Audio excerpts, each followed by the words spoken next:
जय Hind friends. Welcome to पूरा academy.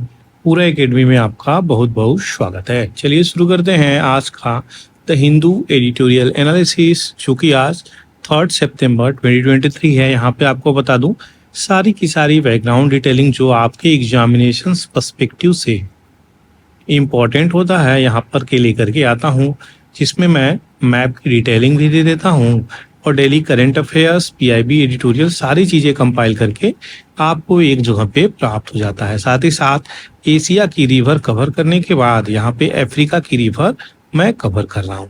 तो चलिए जल्दी से देखते हैं क्या क्या इम्पोर्टेंट न्यूज़ एडिटोरियल आर्टिकल यहाँ पे आया हुआ है, वो आपके लिए इम्पोर्टेंट हो जाएगा। यहाँ पे बता दें अभी आदित्य L1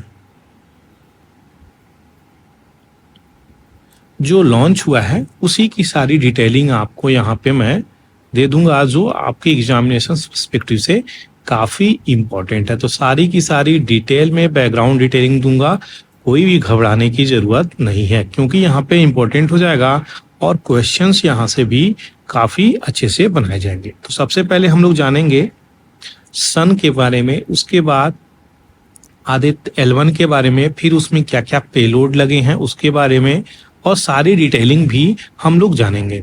अच्छा, ये सन को डिटेलिंग देने से पहले मैं यहाँ पर लॉन्चिंग का कुछ वीडियोस आपके सामने शेयर करना चाहता हूँ। तो ये रहा लॉन्चिंग का videos. seconds or 63 minutes 19 seconds. Apart from Doordarshan, you can watch the live telecast on ISRO website, YouTube, Facebook and Twitter.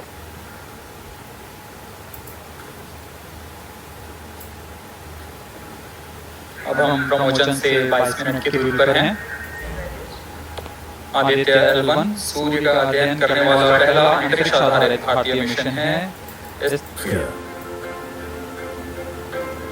The Sun, which is the center of our solar system and has always fascinated humans, is a ball of hot gases formed by the nuclear fusion process.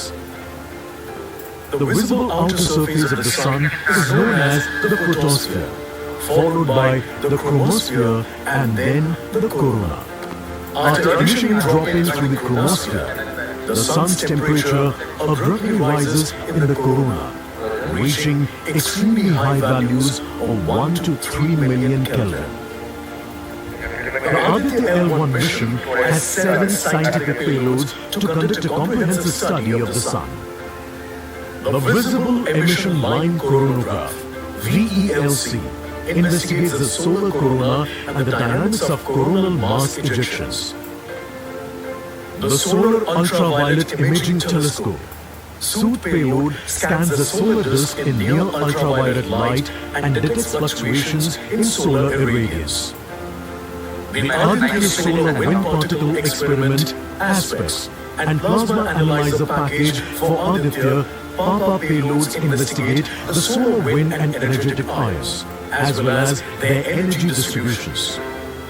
The Solar Low Energy X-ray Spectrometer, SOLEXIS, and the High Energy M1 Orbiting X-ray Spectrometer, HELIOS, analyze X-ray flares from the Sun over a wide energy range.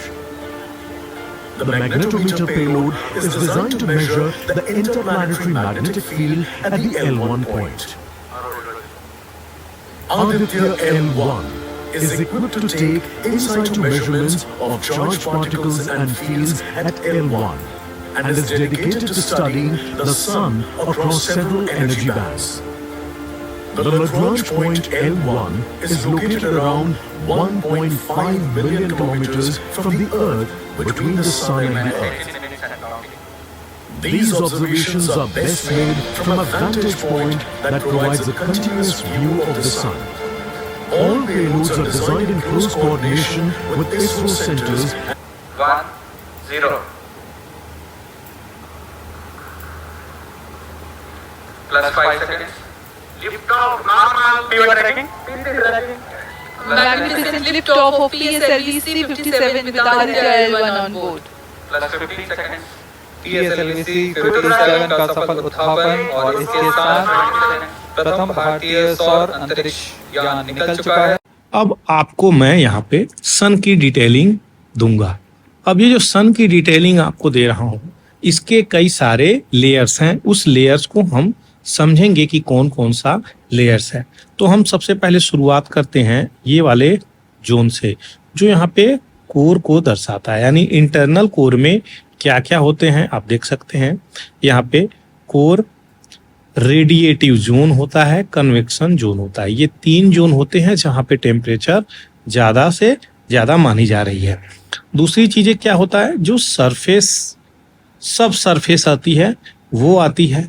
फिर आपका आता है photosphere, उसके बाद आता है सन spot. यहाँ पे जो ब्लैक ब्लैक स्पॉट होते हैं, यहाँ के टेम्परेचर 1500 डिग्री सेल्सियस तक यहाँ पे बात करी जा रही है। ये कम हो सकती है क्योंकि यहाँ पे ब्लैक स्पॉट होते हैं, ये फ्लेयर्स होते हैं, यानी जो लपटें निकलती हैं सूर्य से वो यहाँ पे दर्शा रही हैं। क्रोमोस्फेयर्स इसी के ऊपरी पार्ट होते हैं, कोरोनल होल होते हैं यहाँ पे। और ये जो फ्लेयर्स निकल रहे हैं, ये जो ये कोरोना कोविड का नहीं है, बिल्कुल भी कोविड का मत समझिएगा। यहाँ पे टेम्परेचर यानी जो आउटर सरफेस है यहाँ पे कोरोना सन का, उसको हम यहाँ पे स्टडी करेंगे। किस चीज से, तो आदित्य L1 से यहाँ पर हम स्टडी करेंगे। अब ये सन की जो डिटेलिंग आपको दिया ये काफी इंपॉर्टेंट है, कोरोना से कई बार क्वेश्चंस आए हुए हैं। तो सन की जो चीजें हैं, जो टेम्परेचर है वो आपको पता होना चाहिए। तो यहाँ पे बहुत ही ज़्यादा इसकी टेम्परेचर है, इसीलिए कोरोना की जो करंट सिचुएशंस है, कोरोना का जो वहाँ का सराउंडिंग इन्वायरमेंट है, उसी की स्टडी करने के लिए हम यहाँ पर भेज रहे हैं क्या, आदित्य L1। तो ये आपको पता होना चाहिए, जो आपके लिए काफ़ी इम्पोर्टेंट हो जाता है। अब यहाँ पे हम देखेंगे बैकग्राउंड में कि क्या क्या पेलोड्स हैं जो यहाँ पे डाला गया है। तो पेलोड्स को देखेंगे जो काफ़ी इम्पोर्टेंट हो जाता है। तो यहाँ पे अगर पेलोड्स की बात करें तो क्या क्या यहाँ पे आता है, तो सबसे पहले यहाँ पे बता दूं टोटल 7 पेलोड्स यहाँ पे भेजे गए हैं जो आपको पता होना चाहिए। क्या है पहला, तो VELC, जिसका नाम विजिबल इमिशन लाइट क्रोनोग्राफ है। तो ये पेलोड यहाँ पे डिजाइन किया गया है किस प्रकार से, यहाँ पे क्रोनोग्राफ को मल्टी स्लिट स्पेक्ट्रोग्राफ ये सब चीज की रीडिंग करेगा, जो आपको पता होना चाहिए। Solar low energy x ray spectrometer, SoLEXS जिसको बोला गया है यहाँ पे, ये पेलोड भी इसमें डाला गया है। दूसरी तरफ पापा काफ़ी इंपॉर्टेंट हो जाता है यहाँ पे, जिसका नाम plasma analyser package for Aditya, इस चीज़ का इस्तेमाल किया गया है। उसके बाद आता है हेलियोज, जिसका पूरा नाम high energy L1 orbiting x ray spectrometer है। तो यहाँ पे उसके बाद नेक्स्ट अगर बात करी जाती है तो SUT आती है, जो एक टेलीस्कोप है। तो क्वेश्चंस यही बन सकता है यहाँ पे, SUIT यानी सूट है क्या, तो सोलर अल्ट्रावायलेट इमेजिंग टेलीस्कोप है ये। और ये अल्ट्रावायलेट टेलीस्कोप है, क्या ये पता करेगा, तो ये नज़दीक से जाकर के सूर्य को यहाँ पर देखेगा कि किस प्रकार से कोरोना में चेंजेज आ रहे हैं, क्रोमोस्फेयर में चेंजेज आ रहे हैं, उसकी रीडिंग इसी सूट के अंतर्गत होगी। तो ये हो गई आपकी 5 पेलोड, और 2 पेलोड की बात करी जाए तो ये 2 पेलोड हैं।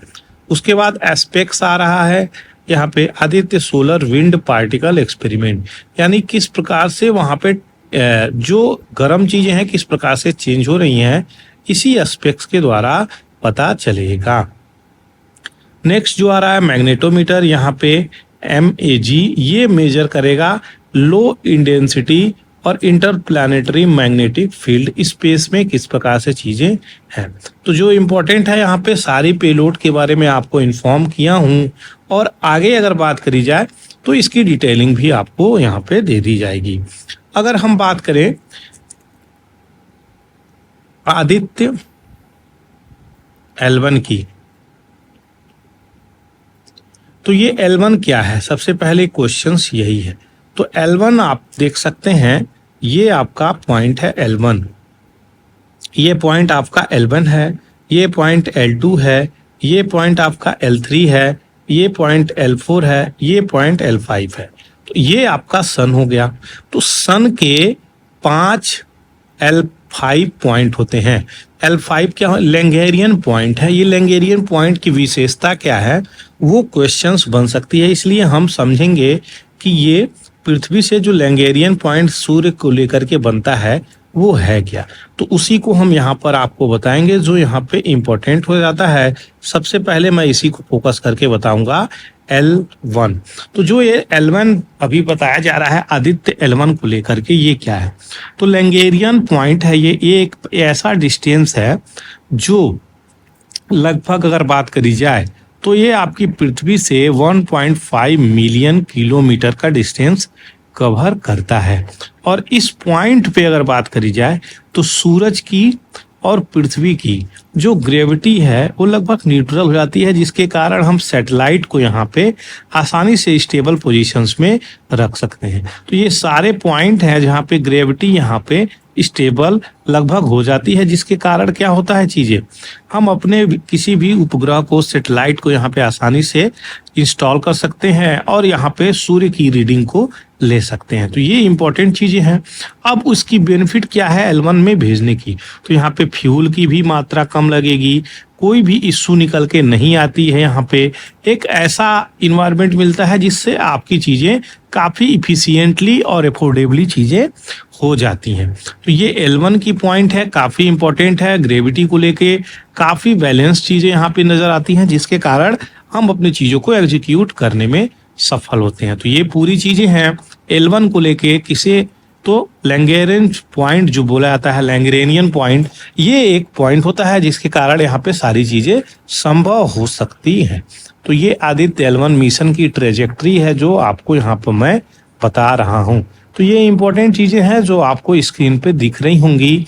और ये सबसे ज्यादा क्या इंपॉर्टेंट है यहाँ पे, तो जो आदित्य L1 का स्पेस क्राफ्ट है वो पृथ्वी से 1.5 लाख किलोमीटर यानी 1.5 मिलियन की हम बात करें, 1.5 लाख नहीं, 1.5 मिलियन किलोमीटर के डिस्टेंस से L1 पॉइंट बनाता है। और ये अपना उपग्रह वहां पर चक्कर लगाता हुआ नजर आएगा। ये अपना सूर्य है, तो इसी की रीडिंग लेगा। और यहाँ पे टेलीस्कोप इसके अंदर जो डाली गई है SUIT, उसी के माध्यम से यहाँ पे चीजें पता लगाएगा। तो ये सारी चीजें हैं जो इम्पोर्टेंट है। और इसका ऑब्जेक्टिव ही यही है कि किस प्रकार से कोरोनल जो हीटिंग हो रही है, सोलर विंड, वहाँ पे जो विंड का मतलब यही है कि किस प्रकार से टेम्परेचर में बदलाव हो रहे हैं, सोलर फ्लेयर्स चल रहे हैं, उसकी रीडिंग, कोरोनल मास इजेक्शंस किस प्रकार से यहाँ पे चीजें निकल रही हैं, सारी चीजों का हम पता लगाने में सक्षम हो पाएंगे। तो आशा करते हैं इस स्लाइड से काफी चीजें आपको समझ में आई होगी। क्या लैंगेरियन पॉइंट है, अर्थ की क्या लोकेशन, सन से कितने समय पे और यहाँ पे कितने डिस्टेंस पे, उसकी क्या फीचर है लैंगेरियन की, ये सारी चीजें इसी स्लाइड से मैं आपको बता दिया। अब यहाँ पे सबसे ज्यादा इंपॉर्टेंट ये निकल के आता है, आदित्य L1 मिशन किस व्हीकल से भेजा गया है? तो PSLV C57 का इस्तेमाल किया गया है। डायरेक्ट क्वेश्चंस में यही चीजें आएगा यहाँ पे कि PSLV C57 का इस्तेमाल किस में किया गया है, या फिर आदित्य L1 में कौन से लॉन्च व्हीकल का इस्तेमाल किया गया है। अच्छा, एक इम्पॉर्टेंट यहाँ पे और भी चीजें बता दूं, लॉन्च व्हीकल क्या होता है? तो लॉन्च व्हीकल वो होता है जो आपके शटल को, स्पेस को ले करके यहाँ पे स्पेस में जाए। तो अगर ये रॉकेट है तो ये वाला पार्ट यहाँ पे इसमें क्या होता है, इसमें हम लोग सैटेलाइट रखते हैं, बाकी फ्यूलिंग सिस्टम होती है जो आपको पता होना चाहिए। तो ये रॉकेट लेकर के जाएगा, इसी को हम लोग लॉन्च व्हीकल बोलते हैं। और रॉकेट भी काफी पावरफुल होना चाहिए, तभी तो हम ऊपर भेज पाएंगे। तो यही कारण है, यही वो रॉकेट है, याद रखिएगा, जिसे हम लॉन्च व्हीकल बोलते हैं। तो PSLV C57 इसमें इस्तेमाल हुआ है, आपको पता होना चाहिए। सोलेक्स और हेलियोज की बात करें तो यहाँ पे solar low energy x ray spectrometer, और हेलियोज की बात करें तो high energy L1 orbiting x ray spectrometer, ये डिजाइन किया गया स्टडी करने के लिए। क्या? तो जो एक्सरे हैं यहाँ पे, फ्लेयर्स, इन सब का यहाँ पे रीडिंग करने के लिए बनाई गई है। तो sun over a wide X-ray energy range, तो ये सब चीजें चलेंगी जो मल्टी वेवलेंथ पे चीजें रीड करके आपको देगा। तो यहाँ पे एक्सरे, इंफ्रारेड, यूवी रेड, इन सब चीज़ों पे भी आप रीडिंग करेंगे इसके सहायता से। तो पेलोड जो है डेवलप किया गया है क्या, UR Rao satellite centre Bengaluru के अंतर्गत। कौन, सोलेक्स और हेलियो, याद रखिएगा UR Rao satellite centre Bengaluru के अंतर्गत ये चीज़ें दोनों बनाए गए हैं। नेक्स्ट बात करी जाए SUIT, तो ये SUIT किसके द्वारा बनाए गए हैं, ये भी एक इम्पॉर्टेंट चीज़ें हैं। तो डेवलप किए गए हैं inter university centre for astronomy और एस्ट्रोफिजिक्स, पुणे के अंतर्गत ये इंस्टीट्यूट आती है और ये कोलैबोरेशन हुआ है इसरो के अंतर्गत। तो ये सूट क्या है आपको पहले भी बता चुका हूँ। और solar ultraviolet imaging telescope, तो ये सूट क्या है, एक टेलीस्कोप है। टेलीस्कोप की बात करी जाए तो ये हमारे उपग्रह का आँख है जो देखेगा कि सूर्य की कितनी गर्मी बढ़ रही है, सूर्य कितना गुस्से में है, सूर्य कब लाल हो रहा है, कब पीला हो रहा है, कब हरा हो रहा है, सारी चीज़ें आपका SUIT सूट ही यहाँ पर देखेगा और हम तक इंफॉर्मेशंस पहुँचाता हुआ नजर आएगा। तो जो सोलर फोटोस्फीयर है, क्रोमोस्फीयर है, नियर अल्ट्रावायलेट, ये मेजर करेगा क्या, सोलर रेडिएशंस को, किस प्रकार से ये चीज़ें निकल के आ रही हैं। तो आशा करते हैं चीज़ें आपको समझ में आ रही होंगी। एस्पेक्स और पापा दो यहाँ पे पेलोड डाले गए हैं जो यहाँ पे किसके द्वारा डेवलप किए गए हैं, तो फिजिकल रिसर्च लेबोरेटरी अहमदाबाद के अंतर्गत ये एस्पेक्स और पापा यहाँ पे किए गए हैं।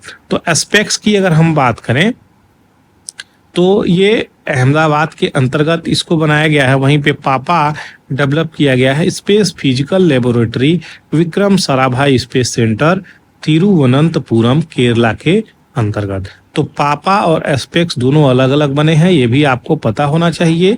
C57 यहाँ पे इसके अंतर्गत लॉन्च करी गई है। लास्ट आता है मैग, जो यहाँ पे 7वां पेलोड डाला गया है इस PSLV C57 में। मैग्नेटोमीटर पेलोड जो है कैपेबल होगा मेजर करने के लिए किस प्रकार से इंटरप्लैनेटरी मैग्नेटिक फील्ड यहाँ पे L1 पॉइंट पे कार्य कर रहे हैं। तो ये चीज़ें इंपॉर्टेंट है, इसको डेवलप किया गया है laboratory for electro optic system Bengaluru के अंतर्गत। तो यहाँ पे सारी चीज़ें इंपॉर्टेंट हैं जो आपको यहाँ पे मैं बता रहा हूँ, क्योंकि देखिए क्वेश्चंस कहीं से बनाए जा सकते हैं जो आपके एग्जामिनेशंस के पर्सपेक्टिव से काफ़ी इम्पोर्टेंट हो जाएंगे। तो इसलिए क्वेश्चंस कहीं से बन सकते हैं, सारी चीज़ें आपको पता होना चाहिए। और अभी जो पिछले वीडियो में बहुत सारे मैं चंद्रयान 3 के बारे में जो डिटेलिंग दिया वो भी आपको पसंद आया होगा। चलिए आगे बढ़ते हैं यहाँ पे। तो जो ट्रेजेक्ट्री है L1 की अगर बात करी जाए तो डिस्टेंस 1.5 मिलियन यहाँ पे दिखा रहा है जो लैंगेरियन पॉइंट है, और अर्थ यहाँ पे ऑर्बिट करता हुआ जो हम लोग आदित्य L1 भेजे हैं, अर्थ को यहाँ पे ऑर्बिट करता हुआ, देखिए सीधा तो हम लोग भेज सकते थे लेकिन उसमें क्या है, चंद्रमा में हम लोग जाने के लिए, उसके परिप्रेक्ष्य में जाने के लिए भी हम लोग सीधा यहाँ पे नहीं भेजे। तो यहाँ पे अगर ये अर्थ है तो इसका भी परिक्रमा करते हुए हम लोग भेजे थे। ऐसा क्यों, क्योंकि हम लोग पास इतनी स्ट्रॉन्ग रॉकेट नहीं है और उतनी स्ट्रॉन्ग रॉकेट के लिए हमें बहुत ज़्यादा फ्यूल की ज़रूरत पड़ती है, बहुत ज़्यादा फ्यूल की ज़रूरत पड़ेगी, तो यहाँ पे कॉस्ट प्राइस भी बहुत ज़्यादा हो जाएगा। हालांकि अगर बात करी जाए सीधे भेजने में तो टाइम जो है कंजम्पशन कम लगता है जो US वाली कंट्री सीधे कार्य करती हैं, लेकिन हमारी जो कंट्री है यहाँ पे समय थोड़ा अधिक लगी, लेकिन काफ़ी एफोर्डेबल तरीके से और इफिशियंट तरीके से यहाँ पे लॉन्चिंग हम करते हैं। तो ये चीज़ें पता होना चाहिए आपको। बाद में ये क्रूज फेज में आकर के यहाँ पे L1 ऑर्बिट में इसको इंसर्ट किया जाता है। तो ये याद रखिएगा जो आपका L1 पॉइंट है, और टोटल 5 पॉइंट है जो यहाँ पे ग्रेविटी को मेंटेन करते हैं। तो सूरज और पृथ्वी के अंतर्गत यहाँ पे जो ग्रेविटी होती है उसको इसी पॉइंट पर मेंटेन किया जाता है। अब आगे बढ़ते हैं, यहाँ पे देखेंगे क्या इंपॉर्टेंट न्यूज़ है जो आपको पता होना चाहिए, क्योंकि सारी डिटेलिंग यहाँ पर आपको दे दिया। पीआईबी का न्यूज यहाँ पे देखेंगे जो इम्पोर्टेंट हो जाता है। तो प्राइम मिनिस्टर अटेंड करेंगे 20th एशियन इंडिया समिट और 18वां ईस्ट एशिया समिट किसके द्वारा होस्ट किया गया है? क्वेश्चन सीधा पूछेगा आपका, इंडोनेशिया के द्वारा होस्ट किया जा रहा है। तो 20वां एशियान समिट है, एशियान इंडिया समिट, और 18वां ईस्ट एशिया समिट यहाँ पे चल रहा है। आजादी का अमृत महोत्सव इंडियन नेवी यहाँ पे सेलिब्रेट करती हुई नजर आ रही है। और थिंक क्यू ये क्या है? तो इंडियन नेवी क्विज, ये एक प्रकार सा क्विज है जो इंडियन नेवी ऑर्गेनाइज कर रही है G20 के परिप्रेक्ष्य में। ये सारी चीजें इंपॉर्टेंट हो जाती हैं जो आपको पता होना चाहिए। ये एक डाटा है कि किस प्रकार से इरिगेशंस का इस्तेमाल हो रहा है, यानी सिंचाई के लिए कौन सी एनर्जी का उपयोग हो रहा है। तो हम लोग देखेंगे उत्तर प्रदेश यानी सिंचाई का इस्तेमाल करने के लिए सबसे ज्यादा हाइड्रो पावर का इस्तेमाल हो रहा है, जो हम लोग देखेंगे, यानी इलेक्ट्रिक का इस्तेमाल किया जा रहा है। तो उसमें सबसे ज्यादा क्या निकल के आता है? उत्तर प्रदेश, फिर आता है महाराष्ट्र, फिर मध्य प्रदेश। ये कुछ आंकड़े हैं जो आपको पता होना चाहिए। 6वां माइनर इरिगेशन सेंसस, ये याद रखिएगा। अभी कहूँगा निकला है तो 6th निकला है माइनर इरिगेशन सेंसस, जो आपको पता होना चाहिए क्योंकि क्वेश्चंस यहाँ से बन सकते हैं। बिहार का जो स्थिति है वो ये है, आपको आइडिया होना चाहिए। आदित्य L1 की बात करी जा रही है यहाँ पे, तो 11:50 AM पे यानी 12 बजने से 10 मिनट पहले ही हम लोगों ने PSLV को टेक ऑफ किया। और यहाँ पे ये जो PSLV है उसकी 59 फ्लाइट आदित्य L1 के रूप में यहाँ पे हुई है। तो ये 63 मिनट की फ्लाइट चलेगी, जो अभी हम लोग 1.5 मिलियन के डिस्टेंस पे जाकर के L1 पॉइंट पे इसको स्टेबल कराएंगे। तो ये हम लोगों के लिए बहुत बड़ी अचीवमेंट है। हम लोग देख सकेंगे कि इस प्रकार से यहाँ पे अर्थ में चेंजेज आ रहे हैं, जो सूर्य की गर्मी बढ़ रही है उसको लेकर के किस प्रकार से चेंजेस आ रहे हैं। यहाँ पे हम लोग देखेंगे टेस्टिंग द वाटर, मतलब जो अगर बात करी जाए स्नेक बोट रेस की, तो स्नेक बोट रेस बहुत पुराने सिस्टम से, जब जवाहरलाल नेहरू जी देश के प्रधानमंत्री थे तो तब से ये प्रतियोगिता होती रहती है और अगल बगल के इलाकों में भी होनी शुरू हुई है। तो यहाँ पे क्या चीजें निकल के आ रही हैं? पल्लियोडम, जिसे स्नेक बोट बोला जा रहा है, ये इस प्रकार का प्रोसेशंस यहाँ पे चल रहा है। तो देख सकते हैं यहाँ पे कितने सारे लोग। लेकिन अगर बैकग्राउंड डिटेल की बात करें तो वेम्बनाड लेक से यहाँ पे बहुत सारी चीजें निकल के आती हैं जो क्वेश्चंस आपका बन सकता है। तो ये लॉन्गेस्ट लेक है अगर बात करी जाए इंडिया की, और लार्जेस्ट लेक है स्टेट ऑफ केरला के अंतर्गत। तो ये वेम्बनाड लेक है। लेक 230 स्क्वायर किलोमीटर की मैक्सिमम लेंथ एरिया 96.5 किलोमीटर की चीजों को कवर करता है। तो बहुत सारे डिस्ट्रिक्ट को कवर करता है केरला के। तो वेम्बनाडु लेक, कोट्टयम, वाइकम और चंगनेस्सेरी, इसमें वेम्बनाड लेक के नाम से जाना जाता है। पुन्नमादा लेक, अलापुजा, पुन्नपारा और पुतांडु में इसको पुन्नमादा लेक के नाम से जाना जाता है। वहीं पे कोची लेक, इसको कोची वाले शहर में बोला जाता है। तो यही लेक है जिसको कई नाम से बोला जा रहा है, जो कि आपको पता होना चाहिए। बहुत सारे स्मॉल आइलैंड भी हैं यहाँ पे, जैसे कि विपिन, मुलाबुकुड़, मरादू, उदयमपेरूर, वलारपादन और वेलिंगटन आइलैंड। ये लोकेटेड है कोची लेक के पोर्शन पे, जो आपको पता होना चाहिए। कोची पोर्ट भी यहाँ पे बनाया गया है वेलिंगटन आइलैंड और वलारपादम आइलैंड के आसपास। कूतानाद यहाँ पे क्या है? तो ये राइस बाउल बोला जाता है। बहुत सारी इंपॉर्टेंट क्वेश्चंस यहाँ से आया है। जो लोवेस्ट अल्टीट्यूड इन इंडिया है और उसको राइस बाउल बोला गया है। तो यही वो जगह है जहाँ से इस प्रकार की कृत्य निकलते हैं। तो यहाँ पे राइस का प्रोडक्शन काफी अच्छा होता है और ये लोवेस्ट एल्टीट्यूड इन इंडिया भी मानी जाती है। लेक जो है बॉर्डर करती है आलापुझा से, कोट्टयम से, एर्नाकुलम डिस्ट्रिक्ट से और सिचुएटेड है सी लेवल के आसपास। तो यहाँ पे लक्काडीप से सेपरेट किया जाता है एक नैरो बैरियर आइलैंड से। ये भी एक इम्पॉर्टेंट बातें हैं। यहाँ पे जो रेस होती है, कंपटीशन होती है, उसे चुदन वल्लम यानी स्नेक बोट बोलते हैं। इस प्रकार से इसे स्नेक बोट रेस इंग्लिश में बोला जाता है। 1952 में इसका इनॉग्रेशन किए थे जवाहरलाल नेहरू जी, तब से इसकी शुरुआत हो रही है। तो विनर को एक ट्रॉफी यहाँ पे अवार्ड किया जाता है जवाहरलाल नेहरू जी के नाम पे, जो आपको पता होना चाहिए। तो ये सारी बैकग्राउंड डिटेलिंग यहाँ पे दे दिया। आशा करते हैं इस चीजें क्लियर हो गई होंगी। फ्रेंड्स, अगर वीडियो इन्फॉर्मेटिव लगा हो, यूजफुल लगा हो, तो आप चैनल को सब्सक्राइब कर सकते हैं। ऑपरेशन गाजा यहाँ पे चलाया गया, जो यहाँ पे साइन की। यहाँ पे क्या चीजें, तो आपको बता दें, आंध्र प्रदेश में यहाँ पे खेत में कार्य कर रही एक महिला को जंगली हाथी आया और ट्रैम्पल करके चला गया। यानी इस हाथी ने क्या किया, इस हाथी ने उस महिला को कुचल दिया, जिसकी वजह से उसकी डेथ हो गई। तो ये आंध्र प्रदेश और तमिलनाडु के बॉर्डर की चीजें हैं। यहाँ पे हाथियों की संख्या काफी अधिक है। अच्छा, मेरा क्वेश्चन ये है आपसे, कौन सा ऐसा स्टेट है जहाँ पे एलिफेंट सबसे ज्यादा पाए जाते हैं? और सेकेंड मोस्ट कौन सा स्टेट है? लार्जेस्ट के बाद सेकेंड मोस्ट कौन सा स्टेट है? ये नंबर 1, नंबर 2 दोनों कमेंट सेक्शंस में आप लिख सकते हैं। यहाँ पे अल फायड ये कौन है? तो ये इनके सन, जो अभी बात करी जा रही है, जो प्रिंस डायना थी, उन्हीं के साथ ये कार से गुजर रहे थे, तो अचानक एक्सीडेंट में ब्रिज के अंतर्गत उनकी डेथ होती है। तो प्रिंस डायना चार्ल्स की पत्नी, पहली पत्नी थे, याद रखिएगा। ये लव स्टोरी बहुत ही ज्यादा फेमस हुई थी।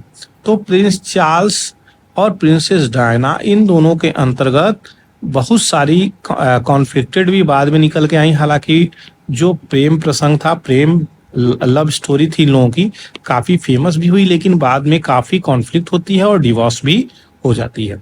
तो इन्हीं के साथ यहाँ पे बात करी जाए, इजिप्ट बॉर्न बिजनेसमैन मोहम्मद अल फायद, इनके लड़के इन्हीं के साथ प्रिंस डायना के साथ कार में थे, जिनकी उनकी मृत्यु हो जाती है। तो अल फायद की अभी रिसेंटली यहाँ पे डेथ भी हो गई है, जो न्यूज में चल रहा है। तो ये ब्रिटेन की बातें चल रही हैं, जो आपको पता होना चाहिए।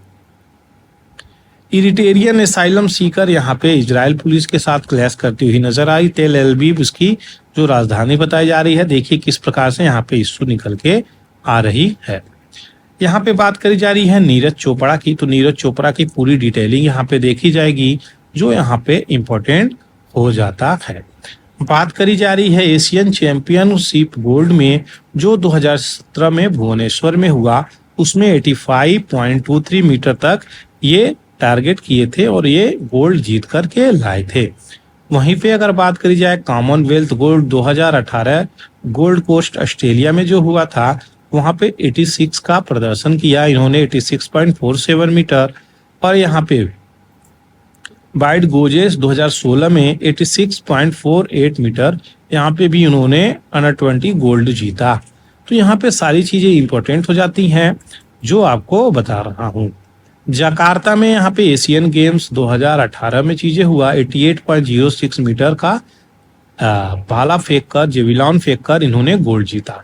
ओलंपिक की बात करी जाए तो 7 अगस्त का दिन कोई भूल ही नहीं सकता है।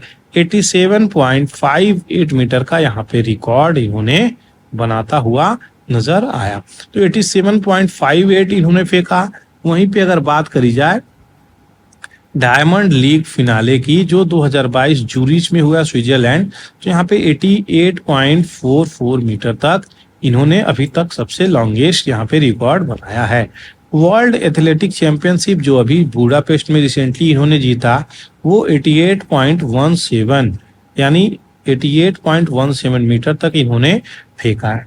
अगर वर्ल्ड की बात करें तो सबसे ज्यादा 90 मीटर फेंकने वाले प्लेयर कहाँ से निकल के आ रहे हैं? जर्मनी से निकल के आ रहे हैं 39, उसके बाद चेक रिपब्लिक 35, फिर आपका आता है फिनलैंड, फिर आता है आपका नॉर्वे।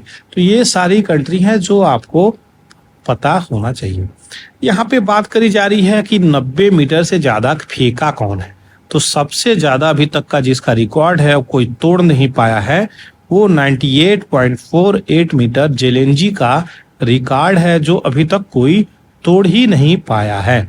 तो नीरज चोपड़ा अभी 90 मीटर क्रॉस भी नहीं किए हैं। देखिए 89.44 मीटर तक ये चीजें पहुंच गई हैं, लेकिन 90 मीटर क्रॉस नहीं हो पाई है। तो 90 मीटर क्रॉस करने वाले 23 यूनिक प्लेयर हैं जो आपको पता होना चाहिए। नेक्स्ट अगर बात करी जाए जेलेंजी के बाद कौन आते हैं, तो यहाँ पे वेटर 97.76 मीटर की जेबिलान थ्रो में इनका रिकॉर्ड है। नीरज चोपड़ा 90 से पीछे ही हैं, अभी 90 का टारगेट ये रख रहे हैं कि हमको 90 मीटर क्रॉस करना चाहिए। ये नीरज चोपड़ा के लेकर के सारी की सारी डिटेलिंग आपको यहाँ पर दे दिया।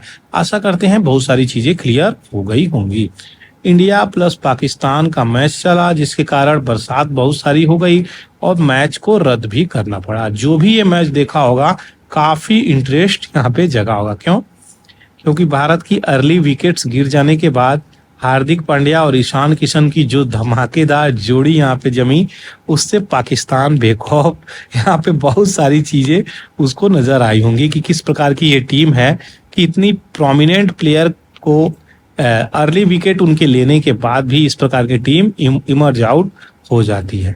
तो 48.5 ओवर में ही भारत यहाँ पे फिनिश कर दी, उसके सारे विकेट्स गिर गए और 266 रन बनाकर 267 का टारगेट दे पाई थी।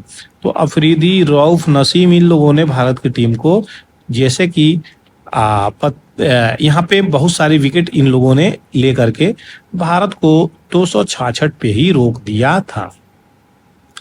अब यहाँ पे देखेंगे जो परफॉर्मर डांस है ये यहाँ पे चल रहा है। तो ये जो डांस परफॉर्मेंस है यहाँ पे कहाँ पे चल रहा है, तो ये आपके थिरुसूर केरला में चल रहा है। जो यहाँ पे टाइगर का पेंटिंग बना करके लोग यहाँ पे रोड पे आए हुए हैं। तो ये इम्पोर्टेंट है, काफी न्यूज में चल रहा है, इसलिए मैं इस पिछले वीडियो में भी कवर किया था, आज भी कवर कर रहा हूँ। न्यूज और फैक्ट देख लेते हैं, काफी इंपॉर्टेंट हो जाता है जो आपकी एग्जामिनेशन पर्सपेक्टिव से।